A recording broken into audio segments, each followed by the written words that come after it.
નમસ્કાર દર્શક મિત્રો, ફોકલ પોઈન્ટ બાય અજય ઉમટમાં ફરી એકવાર આપ સૌનું સ્વાગત છે. સમગ્ર દેશમાં એર ટ્રાફિક લિટરલી ખોરવાઈ ગયો છે.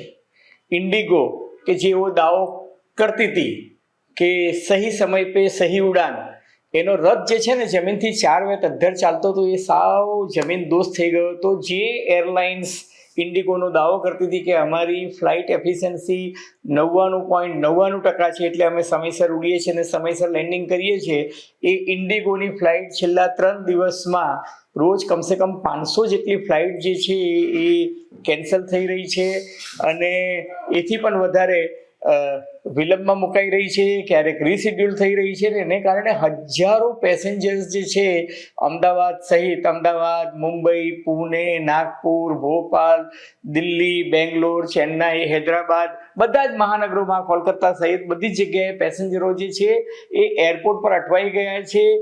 જે ફ્લાઇટમાં 1 કલાકમાં તમે પહોંચી શકતા હતા, એની જગ્યાએ 12 કલાક સુધી એરપોર્ટ પર લોકો બાપડ્યા ખાધા પીધા વિના, કારણ કે એરલાઇન્સ તો દયા પણ નથી રાખતી કે મુસાફરોની કોઈ હિફાજત કરે અથવા તો એમને સમયસર કંઈક બિસ્કિટ કે નાસ્તાનું પેકેટ આપે અથવા તો હોટલ કે રેસ્ટોરન્ટમાં કે લોન્જમાં બેસવાની વ્યવસ્થા આપે. માત્ર રીશેડ્યુલ અને છેલ્લે કેન્સલેશનને કારણે હજારો ફ્લાઇટ કેન્સલ થઈ છે. આજે હું જ્યારે સાંજે 7 વાગે આ વિડીયો બનાવી રહ્યું છું ત્યારે વહેલી સવારના પહોરમાં જ શુક્રવારે 5મી ડિસેમ્બરે સવારે જ ઇન્ડિગોએ દિલ્હીથી ઉપડતી તમામ ફ્લાઇટ જે છે એ રદ કરી દીધી હતી.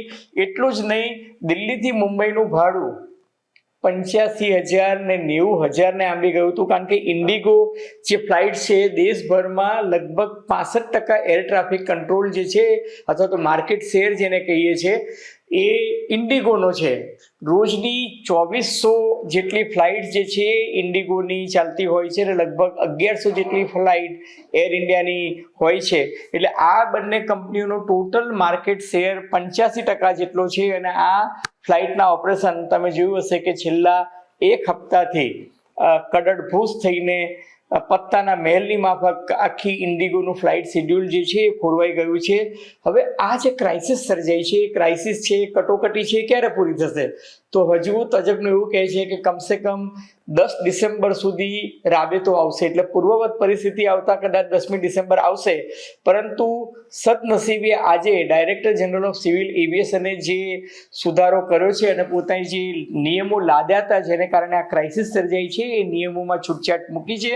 આ તમામ મુદ્દે ચર્ચા કરીશું આજે આપણે ફોકલ પોઈન્ટ બાય અજય ઉમટમાં. પરંતુ એ પહેલા મારી આપ સૌને વિનંતી છે કે જો તમને ફોકલ પોઈન્ટ બાય અજય ઉમટનો આ એપિસોડ ગમે તો મહેરબાની કરીને લાઈક કરજો, શેર કરજો, સબસ્ક્રાઇબ કરજો અને પેલું બેલ આઇકોનનું બટન દબાવવાનું ભૂલતા નહીં. ધન્યવાદ.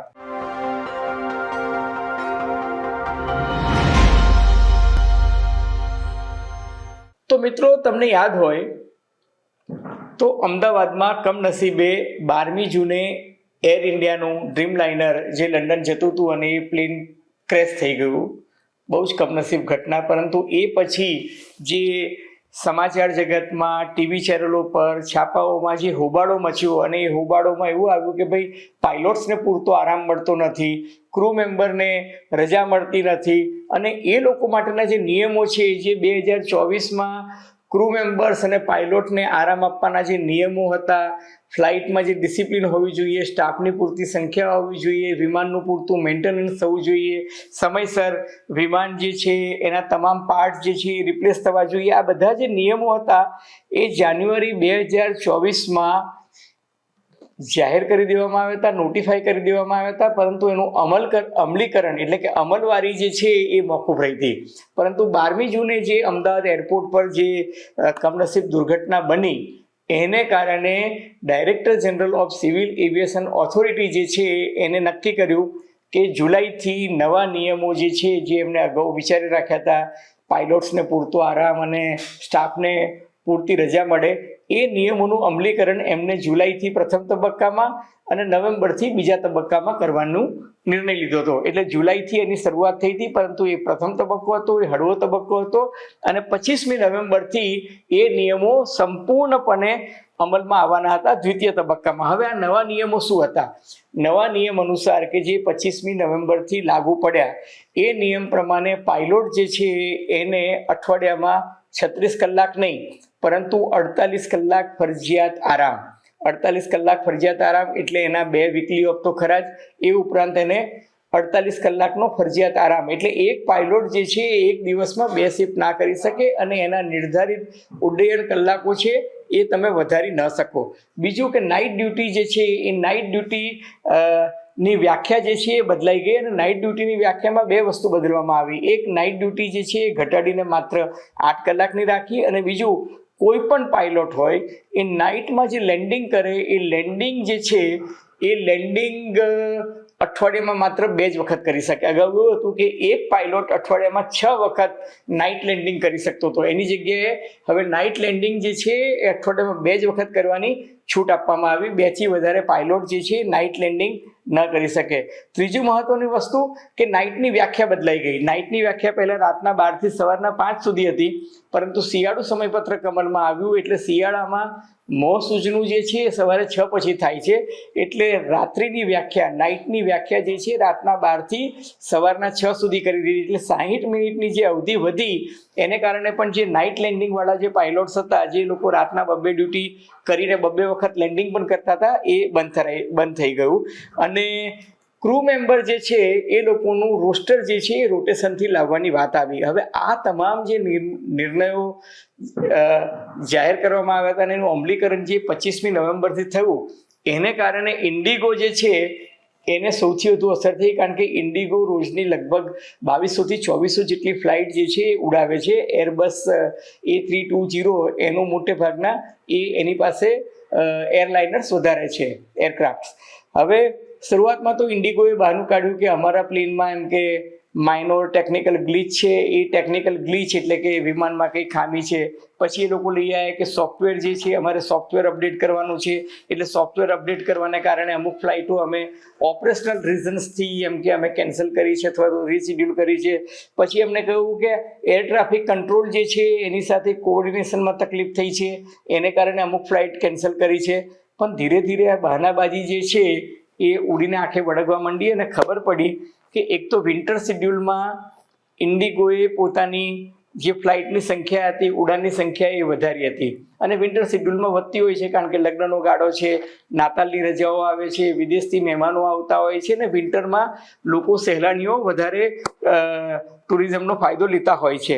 હવે એમાં જે આ ફ્લાઇટ ડ્યુટી ટાઈમ લિમિટેશનનો જે કાયદો આવ્યો એને કારણે ક્રૂ ક્રાઇસિસ આવી. ક્રૂ ક્રાઇસિસ એટલે પ્લેનમાં પાયલોટથી માંડીને સ્ટાફ જે છે એની ક્રાઇસિસ આવી. અને એને કારણે મેં તમને અગાઉ કહ્યું તેમ 85% ટ્રાફિક એર ઇન્ડિયા અને ઇન્ડિગો તો 65% ટ્રાફિક એકલું ઇન્ડિગો હેન્ડલ કરે છે. એમાં સૌથી વધારે તકલીફ પડી અને એને કારણે પત્તાના મહેલની માફક ધીરે ધીરે 99% થી 19% પર ઇન્ડિગોનું ફ્લાઇટ જે છે એ ઉડવાનું આવી ગયું. હવે એટલે કે એની એફિશિયન્સીનું લેવલ જે છે 19% આવી ગયું. હવે ઇન્ડિગો જે છે મેં તમને કહ્યું કે રોજ આટલી ફ્લાઇટ ઉડાવે છે, પણ એનું મોડલ જે છે ઇકોનોમિક મોડલ છે. એર ઇન્ડિયા મૂળભૂત રીતે સરકારી કંપની હતી. એર ઇન્ડિયા, ઇન્ડિયન એરલાઇન્સ આ સરકારી કંપનીઓ હતી. એટલે ત્યાં અગાઉની જે ભરતી થઈ હતી એને કારણે પાયલોટની સંખ્યા, ક્રૂ મેમ્બરની સંખ્યા અને ત્યાં નીતિ નિયમો અને જે કામ કરવાનું જે વર્ક કલ્ચર હતું, આચારસંહિતા હતી એ પરફેક્ટ હતી. જ્યારે ઇન્ડિગોનું મોડલ જે છે ઇકોનોમિક મોડલ છે. ઇકોનોમિક મોડલમાં પણ એ પોતાના સ્ટાફને 12 કલાક સુધી ડ્યુટી પણ આપે છે, નાઇટ ડ્યુટી પણ વધારે આપે છે, કારણ કે એ માત્ર પ્રોફિટ ઓરિએન્ટેડ કંપની છે. એટલે DGCAના જે નવા નિયમો છે, ડાયરેક્ટર જનરલ ઓફ સિવિલ એવિએશનના જે નવા નિયમો છે, એ નવા નિયમો આવ્યા એ સાથે જ ઇન્ડિગોને બધી તકલીફ પડવા માંડી. અને એટલે જ આજે DGCAને ઇન્ડિગોએ રિક્વેસ્ટ કરી કે તમે આ નિયમો હાલ પૂરતા હળવા કરો તો અમે અમારા ઓપરેશન્સ જે છે એ 10મી ડિસેમ્બર સુધીમાં પૂર્વવત કરવાની સ્થિતિમાં જઈશું. પરંતુ એક્ઝેક્ટ 100% એફિશિયન્સી લાવતા તો કદાચ 10મી ફેબ્રુઆરી થઈ જશે. ટૂંકમાં વિન્ટર શિડ્યુલ પણ ખોરવાઈ ગયું છે.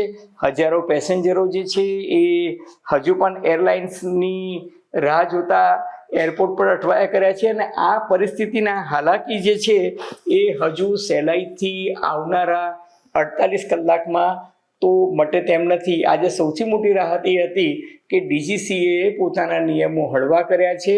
એટલું જ નહીં, ઇન્ડિગો સહિત બધી એરલાઇન્સને કહ્યું છે કે ભાઈ આ ક્રાઇસિસ જે અત્યારે આ દેશમાં આવી છે એર ટ્રાફિકની, કારણ કે ઘણા બધા લોકોની ઘણી બધી મહત્ત્વની અપોઇન્ટમેન્ટ્સ કેન્સલ થઈ છે, મહત્ત્વની કનેક્ટિંગ ફ્લાઇટ્સ જે છે એ મિસ થઈ ગઈ છે અને હજારો લોકોના પ્રસંગ બગડ્યા તો છે જ, પરંતુ આ સાથે જ સિવિલ એવિએશન ડિપાર્ટમેન્ટની પોલ પણ ખુલી ગઈ છે. ગવર્મેન્ટ ઓફ ઇન્ડિયાએ આ ઘટનાક્રમને અત્યંત ગંભીરતાથી લેવો જોઈએ, કારણ કે નાગરિક ઉડ્ડયન વિભાગને આ વાતની ખબર હતી છેલ્લા 6 મહિનાથી કે તમે શેડ્યુલ બદલી રહ્યા છો, તમે નિયમો બદલી રહ્યા છો, તમે પાયલોટને 48 કલાક આરામ કરવાની વાત કરી રહ્યા છો. તો આ જવાબદાર કંપનીઓને ખબર નહોતી કે જો પાયલોટની ડ્યુટી જે છે એને 48 કલાકનો તમારે આરામ આપવો પડશે, પાયલોટ જે છે નાઇટ લેન્ડિંગ અઠવાડિયામાં 2 થી વધુ વખત નહીં કરી શકે, તો આ પ્રકારની ક્રાઇસિસ આવશે.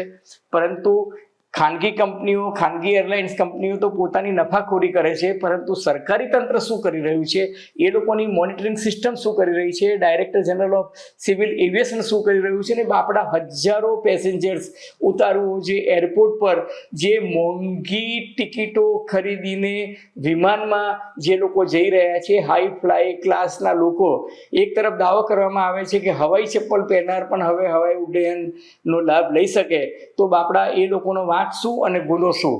આ જવાબદાર લોકો સામે કડકાઈથી પગલાં લેવા જોઈએ. તમે માત્ર 100% રિફંડ પાછું આપો એવો દાવો કરો, એનાથી કાંઈ થતું નથી. એરલાઇન્સ, ઇન્ડિગો એરલાઇન્સ બેજવાબદારીપૂર્વક વર્તી છે, એની સામે સરકારે દંડનીય કાર્યવાહી પણ કરવી જોઈએ અને જે ઉતારવું એ સહન કરવું પડ્યું છે. તમે દ્રશ્યો જુઓ, તમે અમદાવાદ એરપોર્ટના, હૈદરાબાદના, ચેન્નઈના, કોલકાતાના, દિલ્હીના, તમને દયા આવે કે આ બાપડા પેસેન્જરો સબ્જી મંડી કરતાં પણ વધારે દયનીય હાલતમાં એ લોકો પોતાની ફ્લાઇટ પકડવા માટે બેસી રહ્યા હતા અને ઇન્ડિગોની ફ્લાઇટ્સ લેટ થાય છે, એની કાસ્કેડિંગ ઇફેક્ટ જે છે એ એર ઇન્ડિયા પર પણ આવે છે, બીજી સ્પાઇસ જેટ સહિત તમામ એરલાઇન્સ પર આવે છે. કારણ કે સૌથી મોટી એરલાઇન્સમાં જો લોચો થાય તો એને કારણે એરપોર્ટ પર અનિચ્છનીય ભારણ પણ વધે છે, એરપોર્ટ પર જે પેસેન્જર ટર્નઆઉટ રેટ હોય છે એ પણ ઘટી જાય છે અને એરપોર્ટ પર જે જમાવડો થાય છે આ બહુ જ ચિંતાજનક બાબત છે.